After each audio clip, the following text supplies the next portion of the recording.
और लगन सच्ची हो तो मदद खुदा की तरफ से आ ही जाती है। ऐसी सरगोदा की बाहिम्मत तालबा रामीन अपने बीमार बाप का सहारा बन गई। पढ़ाई के साथ साथ मोटरसाइकिल पर घर घर जाकर दूध फरोख्त करने वाली फर्स्ट ईयर की बाहिम्मत तालबा रामीन हुसैनपाद सरगोदा की रिहायशी है, जो दूध फरोख्त करके न सिर्फ अपनी तालीम जारी रखे हुए है बल्कि घर के अखराजात भी खुद बर्दाश्त करने लगी है। 15 साल रामीन का कहना है कि मैं अपने बीमार बाप की बेटी नहीं बल्कि बेटा बनकर उनकी जगह दूध की फरोख्त का काम कर रही हूँ। 5 बहनों और एक माजूर भाई की कफालत करने वाली बहादुर बेटी यकीनन हमारे माशरे के लिए मिसाल है। रामीन की ख्वाहिश है कि वह पढ़ाई के बाद फैशन डिजाइनर बने। इसमें कोई दो राय नहीं कि हौसले बुलंद हो तो लड़कियां भी किसी से कम नहीं, जिसकी जिंदा मिसाल रामीन है। DNN न्यूज से रामीन की छोटी बहन ने बात करते हुए कहा,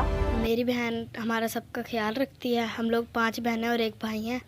ये घर से बाहर जाती है दूध देने के लिए और ये हमारा बहुत ख्याल रखती है। हमें पढ़ाई के लिए भी बहुत तवज्जो रखती है। DNN न्यूज से बात करते हुए बाहिम्मत रामीन का कहना था, मेरा नाम रामीन है। मैं government national higher secondary school में पढ़ती हूँ। मैं फर्स्ट ईयर में पढ़ती हूँ। बाबा मेरे हार्ट पेशेंट हैं, जिसकी वजह से वो कोई काम नहीं कर सकते।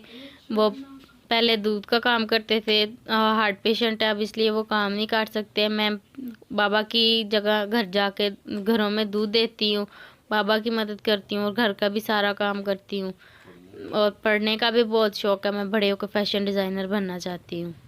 इस मौके पर DNN न्यूज से रामीन के वालिद का कहना था, मैं जो दूध का काम करता हूँ उसकी काम करते करते जो प्रॉब्लम पहाड़ की बनी है ना, इसकी वजह से मैं अब दूध का काम नहीं कर सकता।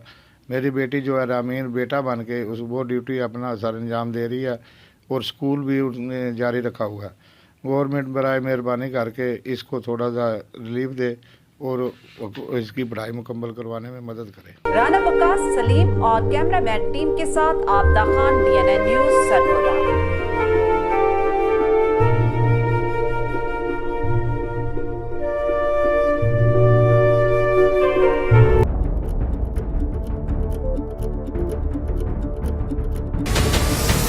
हमारे चैनल को सब्सक्राइब करें और बेल आइकन पर क्लिक